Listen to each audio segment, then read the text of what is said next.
Hello everyone, welcome back to Ch.Yasu, which is the most famous live show in Panasonic.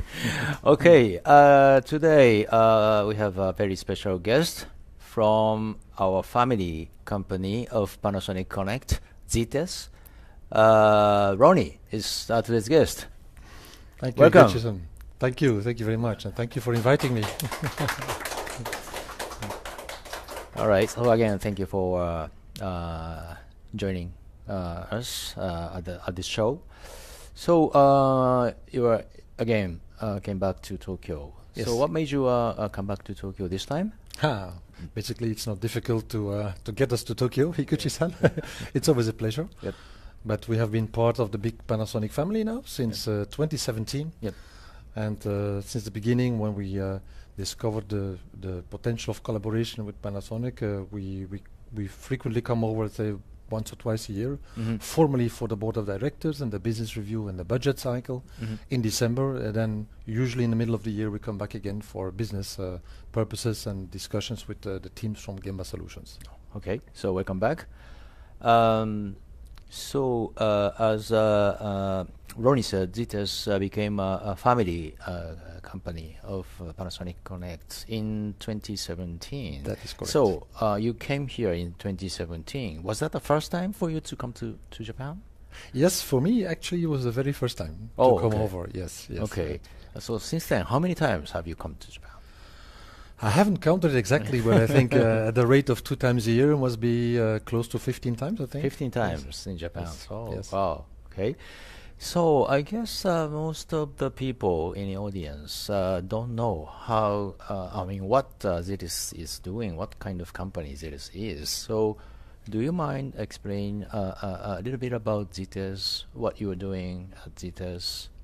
Of course, it's a pleasure. Yep. Basically, we have 2 businesses. Basically, we started up about 40 years ago in the B2B environment, where we actually are offering to B2B companies supply chain optimization solutions, meaning that we go to pharmaceutical companies, to retail companies, logistic companies, and we help them basically to track and trace the products.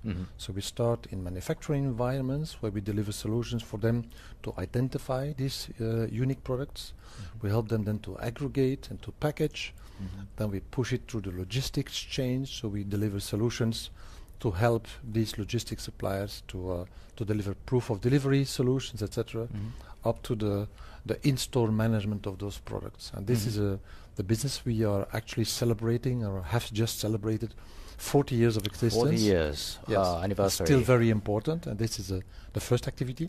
Second activity was founded a bit later, early 2000s, after 9/11, where we saw that worldwide there was a tendency of governments to try to really get their hands around identity of their citizens in any capacity.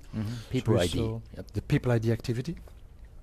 And then we saw that there was this convergence of different technologies, security printing, chips coming into passports, IDs, and the use of biometrics, face recognition. And thus Zetes immediately saw the way to position itself as a service provider to governments. And the combination of those 2 activities makes the Zetes as you know it today as a daughter company of the Panasonic Group. So you have 2 kinds of businesses. One is goods ID, the other one is people ID. So when you say you are providing solutions, what specifically do you sell to customers? It's software or consulting services and hardware or what? Yeah. Basically, you could look at us as bringing the good end warranty to the customer. We make sure it works and we deliver the service. So for us, it's about the service. It is important because we create a trust with the customer, being, for example, a pharmaceutical company or a tobacco company or a government, and they buy from us the total package. So what we built in-house are the applications, the software intelligence, the complete systems. We integrate then the hardware that is needed to build those solutions, being handheld terminals or servers, or sometimes if we deliver a passport solution, big machines. And the whole package with all the services around that is positioned into the customer. So they have to talk to one company that manages everything end to end. That's Zetes. Okay. So how strategically the business of Zetes fit with the Panasonic business, what we are doing.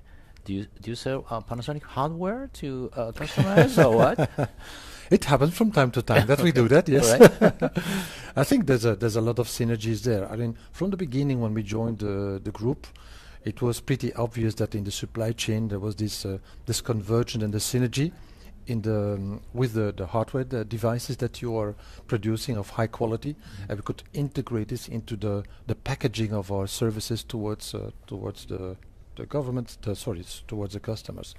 But we very quickly saw that with the positioning of your group, also in Japan, that we could bring also people ID solutions to help you to approach the government here as well. So the evident was the synergies in Goods ID, where we are reinforcing each other, bringing our software, you bringing your terminals, packaging this, so we reinforce us bringing the solutions at the European market and even outside, and we can then bring it to the Japanese market as well. Yeah, so as Ronny said, we have already acquired Japanese customers with Zetes solutions, including Toyota Logistics and others. Yes, correct. So thank you. And also with Blue Yonder and Flexis and One Network and also Panasonic Connect, we are trying to now connecting the dots with those companies to kind of a collaborative solutions, right? This is correct. Yeah. Yep. This, as you know, when you're acquiring companies, this is always the big challenge, to try to discover the synergies, right? Because it's easily said to say that 1 + 1 = 3, but you need to invest, you need to understand where the strengths of the different companies are. You mentioned Blue Yonder, for example. You see that in the way that they position to the customers is very complementary to where Zetes has been positioning in the supply chain execution. So we try to combine this and then to leverage each other's strength. But you need to invest time and energy. This is exactly what is going on for the moment. But it's also very exciting. Yes, absolutely. Okay, Ronny, so Belgium is the place your headquarters is located. Yes. And Belgium is not a big country, and you are doing business in many different countries, right? So how many countries do you do business in?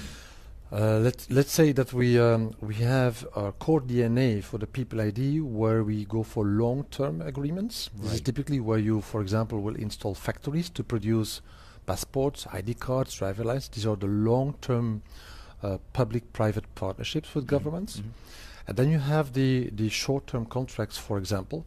We have done a lot of those on the African territory, where we actually supply solutions to help them to biometrically register their voters, because many of those countries are digitally not that advanced and they have to democratically organize elections. So we provide them tools and services to make a kind of an inventory of the citizens that are allowed to vote once. But then after you have done this and you have built a database, we leave the country. So if I would give you a number in terms of government, it would be some of the one-time contracts for voter registration and the long-term concessions. I think we can easily say that we are around 35 governments we've been working with already, yes, out of the officially 200 worldwide. Okay. So Ronny, you are in charge of People ID side of the business, and you are driving very aggressively to increase the what we call recurring revenue, subscription revenue, right? How much % of the revenue is now recurring revenue in your business? It's a good question. It's a very critical one for me, because the long term makes the business more predictable and transparent, stable. Exactly. You can really have a good outlook and then have a good view on your operating expenses and prepare. Let's say that in average, the last years, we managed to have around 75%. 75, wow. Going up. We are even reaching peaks of 90% right now. So the thing is that the sales teams are really focusing on positioning themselves as the key partner of the government and going for this public-private partnership instead of going for one-off sales. The one-off sales are helping to boost the fiscal year, but then actually you have to look for new business again the year after. If you go for the long term, you higher the predictability, you control better the gross margins, right? Yep. And you can enhance your business and every time go up to a next level of EBITDA you generate. So it's actually very, very high in this business. 75%, did you say? Yes, and wow, going up to high. 85 or 90 now. Yes. Wow, so that means 75% of the revenue is secured at the beginning of fiscal year. Yes. That's great.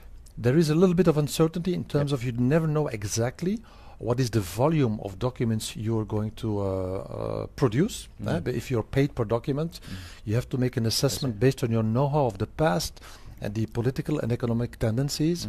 The thing is, the challenge comes when after 5, 10, 15 or sometimes 20 years, they will issue a tender again and challenge you in the market. This is where you can go to a cut-off position. But if I look back in the 22 years of our existence, we have managed to extend or to renew almost all those contracts. So the confidence, the trust we have built, we really earned it, and we see that governments are really keeping their faith in us, and this allows us to consolidate. So attrition rate is quite low. It's close to zero. Close to zero? Yep. Oh, Yeah. wow. But during the COVID-19 period, less people traveled, Yes. right? So that negatively impacted your revenue? Higuchi-san, this is probably the blackest period of my 32 years period, because you can imagine if we were thinking nothing can kill this business model, right? You're paid per, you do all the investments, you have a view long term, then suddenly you're paid per passage in the airport and the airports close. You're paid per visa, nobody's asking for a visa except for some people from the UN or European community. So this was probably the biggest drama that myself and the board we had to manage. On the other side, if you see our agility to react and then how fast we climb out of this 2020 black period, and then we managed to capture the wave of people that want to travel again and take the planes. You see what's going on. I'm very happy that we have this business model, but that was indeed a very tough moment in my life. Yeah. You said you manage 30 to 35 countries, right? So pretty diverse workforce you have. Different people from different countries with different languages. So I guess it's very challenging for you to that diverse workforce. Is it? Yes. Basically, we kind of look for the skill set. We look for the skills. So common language is, of course, English. Yes, common language is English. English, and because a lot of them are around the headquarters, also French, but English is the standard language. And we go for the skill set and the attitude. They need to fit the DNA. I mean, even though we're maybe only 1,300 employees, we really foster the agility and the flexibility and the communication. So we look at the skill set first, and the way the attitude matches, or we think will match the DNA of our company. And then, of course, as you know, as we are executing projects linked to national security, we also have to make sure that people can have the security clearance, of course, that is important. And for the rest, basically, we work with all kind of cultures and nationalities, and this actually reflects the nature of our business, being active in almost all continents worldwide. You have all ethnics, all religions, all cultures, and this is appreciated by our customers. Okay. So in terms of managing pretty diverse workforce, I think it's very important to have common philosophy, vision, mission, so that you can get them united in the same page, get them in the same page. So do you have any that kind of philosophy or something? Yes. I think we're very close to or almost the same as the philosophy of Panasonic Group at a smaller scale. Is that the basic respect of employees is important. Respecting each other in who we are, how we collaborate is important. That we're willing to go to the next mile together, and we try to set the example as a management team to the teams to behave that way internally, but also towards customers and partners. And these values, you have to respect them every day. You have to set the example every day. I think this is very important if you want to not only recruit talent international talent, but also retain talent, because we're recruiting people that are hard to find in the market. And because these are long-term contracts, I need to be able to keep on executing them correctly. Yes. I see.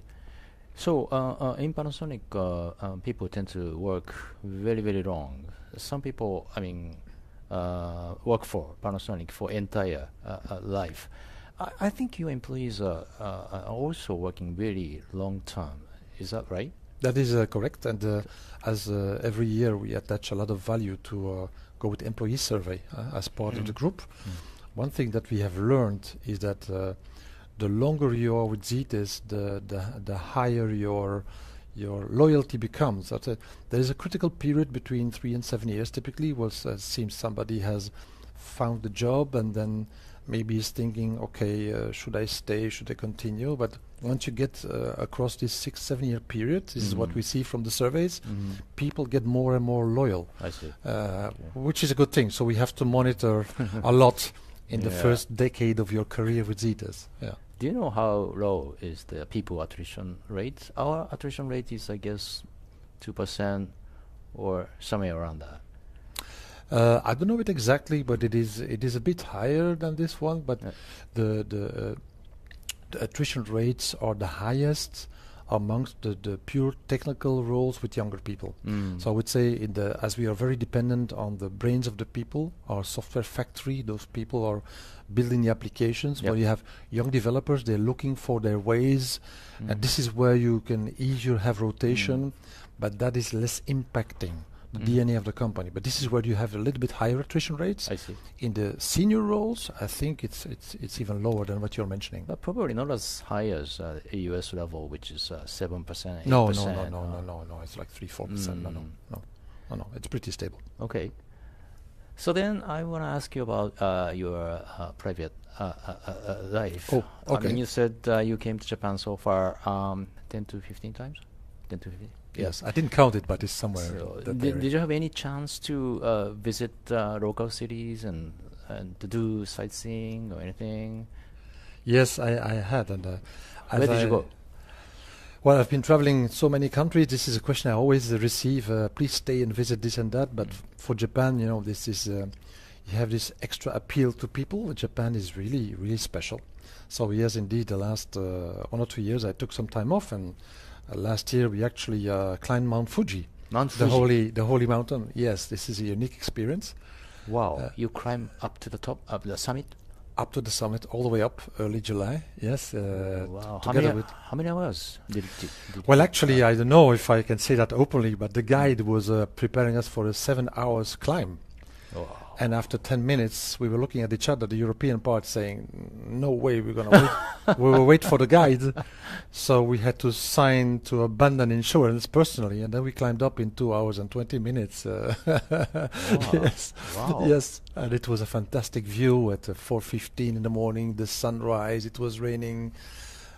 This left a big impression on us. Which season of the year was it? Well, actually, it was a little bit against the advice of our GSOL friends. They advised early August.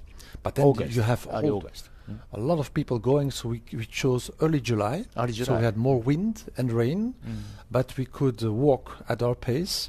And then we rolled out the Panasonic and Zetes logos, and we had fantastic pictures of the joint climbing. Yes. Oh, I would love to see that. But it is a fantastic experience. Everybody was telling me, "Did you go? Did you go? Did you go?" So now I can say, "Yes, I went." Actually, I haven't been there. Really? I really advise you to go. Now you maybe know about Japan much better than I do, but. Where else? Well, Mount Fuji was an experience, and then I decided also the year after to rent a car. Rent a car? Yes, and to drive up to the Japanese seaside, to Sakaminato. So you drive a car here with the foreign driver's license? International driver's license. Oh, yes. It's really, really very nice, because I see that my Japanese colleagues are very disciplined and you respect the rules, but on the highway you don't.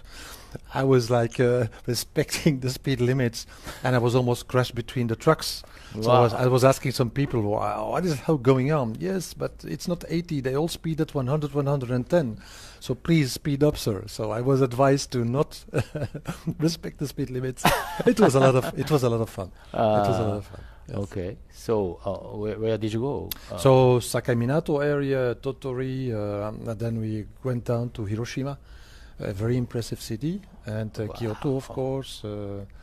Yes. Wow. Yeah. Do you say you went to Sakai Minato? Sakai Minato, yes. In Tottori or Tottori, Shimane? Tottori, Prefecture. Yes. Why? Not many people go there. You have this famous bridge, there's famous worldwide, where it goes into the horizon. No. You should go there. It's really nice to if you have some time. You could be a tour guide for me, but did you have a chance to eat fresh fish in Sakai Minato? Yes. I heard that's a very good fisherman's we place. actually, at a certain moment, we were stopping and looking at Google Maps to say, Yep. must be a good restaurant, but it was a small thing at the side of the mountain, near the sea, and then we went knocking on the door. It was closed. It was closed. Oh. In my best Japanese, but I was lucky. The lady studied in Canada. No English signs. No, nowhere. no, Right? just Google Maps. Just Google Map. stopping. I like adventure, so I wanted to find out. And then the lady said her husband was a fisherman. Yeah. He was diving, without oxygen every day, 12 meters deep, and bringing up the oysters and the fish. So I Yep. said, please, are you willing to serve? Yes, I have some remainders of the day. And she brought up oysters, Higuchi-san. Yeah. 1.4 kilos oyster. I have never seen that in my life. One piece? One piece. Huge. Must be huge. We have to be two people to eat it. It's amazing. Again, something I will never forget. Well, Yes. I think that's available only locally. And fresh. I mean, he cut it in the morning. Wow. Yes. Must be very good. Yes. It was an amazing experience, and I like oysters, but this kind of size is really special. Did So you I have don't know. any trouble communicating with local people in English, right? Well, outside of Tokyo, actually, you can forget about English, even in Kyoto. Sign language? Well, that's what I thought, but no, Google Lens. Oh, technology. This is the trick. I even was, some years ago, somebody I know from United Nations was married to a Japanese lady, and they invited me in the mountains to visit some elderly people, 80-year-old people, on the tatami, and I was actually, with the mobile phone, communicating a whole evening with somebody 80-year-old in the traditional robe. He was questioning me about what I was doing, where I was from, and I was questioning him. Wow. Just with the mobile phone and Google Translate. Wow. So It's translator powerful. It's powerful. Worked perfectly. Super. Oh, okay. Super. Really. Wow. Very good, fantastic tool for tourists. I cannot imagine 30 years ago how you should have visited inside the country without tools like that, because the signs are different. And Yeah, I should have brought Google Translator here to communicate with you. your English is perfect. So. No. Okay, so is there any place you want to go in the future within Japan? I think I'd like to go to the north. I hear many good North. things about Hokkaido. Hokkaido, Nature. should be nice. Yes. But our schedule usually is too condensed as we travel already so much. So maybe if I have another week I could block, I would like to fly to the north and visit Hokkaido. Hokkaido, Yes, okay. Yeah, that's should be something very- which I have on my Very on my nice. agenda Very, one very day. Nice. Yes. And probably bring your family to Japan and visit Hokkaido together would be great. Yes, I already brought my wife one day, and my son, and one of my daughters. So my family is already very enthusiastic about. Okay. About Good to Japan. hear that. Good Yes, to hear that. yes, very nice. Okay, so then the next question would be food. Mm. Do you like Japanese food? I am in love with Japanese food. Which one? All of them. Or I would say, and especially the Wagyu. Wagyu. The Wagyu beef is fantastic. The oh. taste of the meat. We have some restaurants of the Japanese expat community in the Brussels area that are very, very nice. But I think the taste here is Better? extraordinary. Okay. What about price? It's cheaper here? Yes, Okay. but it's also linked to the situation of the yen. Yeah, currency ratio. Currency ratio is the yen is very weak compared to the euro and the Right. dollar. Right. Last July I was here. I think it was 177, so it's the weakest point 177. ever. Oh. Yes, it's very weak. Now it's 160 or something? 160, yeah. Okay. Right, Still cheap. still very cheap, yes. Okay. So I think also it is one of the reasons why there's more and more tourists coming to Japan for the moment. But if you go to the restaurants, you can go. I mean, during the day you can go for a ramen, the best ramen, and I even followed ramen course. Yeah. I'm almost a ramen chef, but when I make it at home, my family says no. Ah. In Japan, it is 10 times better, and I feel offended now. By the way, how much is the ramen in Belgium? I think it would be 2.5 times the price here. 2.5 times? Yes. Oh. Yes. Ah. And I think a couple of months ago we had a ramen for like 10, 12 euros, which is like I have to do times 160. Wow. Would be like 2,000 Okay. 2,000 yen. So ramen paradise here. This is ramen paradise, especially the tastes of the bouillon. You make it Bouillon. bouillon. Yes, Ah, that taste soup. is you cannot imitate. I cannot imitate. This is my Ah. limitation. It's Yes. trade secret. Yeah. Yeah. Please keep it in Japan. So you said you visited Hiroshima? Hiroshima, yes. Okay. Did you have okonomiyaki in Hiroshima? Already 2 times. Two times? Okonomiyaki is you have to take the ferry, and then you have the best okonomiyaki. Yes. In Yes. ferry to Yes, the yes. Because this is this small. You take the ferry to a small island where you have the Okay. sea museum. Okay, so We there have is a the okonomiyaki place in the Yes, in the yes, island. yeah. The best one seems to be there. So I took the effort to take the taxi and the ferry to go to have the okonomiyaki over there. By the way, can you tell the difference between Hiroshima okonomiyaki and Osaka okonomiyaki? I actually discovered only during this trip that Oh. there is the Osaka okonomiyaki. So I have to admit, but Yeah, you have to nobody is try. listening to us, that I'm going to try that one, and then next time I'm going to tell you. Okay. So during this stay, you don't have plan to go to Osaka? Not this day because it's again very short. Okay. But I will come back Okay. also next May Okay. for the business and for the World Expo, and then Osaka, of course, will be on the agenda, and for sure I will let you know Top personally. agenda. Yeah, because I'm from Osaka, I would say Osaka okonomiyaki is better than Hiroshima one. This is without chauvinism. You say that. I will let you know objectively Okay. what I think. All right. Uh, Okay, sorry, Ronny. Thank you so much for joining us, and I really enjoyed the conversation with you. And the last ask for you is to give some message to Panasonic Connect employees, and also you can share what is your impression about Panasonic as a partner. That'd be great. Thank you. This is a easy question to ask, not so easy to answer, and I think we have to be humble being a small company within the group, and I can give you the impressions that we have. That's strategically important. I think you have a very strong base and of talented employees and engineers. This is, I think, one of the core assets that you have in the group. This is an absolute important factor to understand. In the business, I would say that one of the challenges I see is that, as I explained, Zetes positioned already from the beginning as a service company. Mhm. This allows you to grab more of the value and to move a little bit away of customers that are comparing specs to specs. Mhm. I'm buying, let's say, some device with those specs, and company A sells them, company B, and the lower price will win. Mhm. So you have to try to move away from that under this margin pressure by moving Yep. to the service model. Yep. This would be the thing I would advise, but of course it's easy to say being a smaller company to the big giant. Mhm. On the other side, in terms of the collaboration, what we did with GSOL, I think, is part of the secret recipe. We take the time to discover each other. Even you speak different languages, people were not even speaking English in the beginning, the local sales teams, when I met them. Try to understand the value and then try to build the synergies by creating the trust. I think the trust is the key secret. And within Connect, we mentioned different other entities. If you go the same way, to have the time to discover each other and really to find a way to collaborate. This is, I think, is the magic recipe, because you have the talent in-house. I'm absolutely convinced about that. So if you go that way, that would be the advice I would give to Panasonic Connect. The transformation you just mentioned is exactly the transformation we are driving very aggressively. I mean the shift from commodity hardware to services, recurring revenue, cloud services. It's easier to turn a small boat.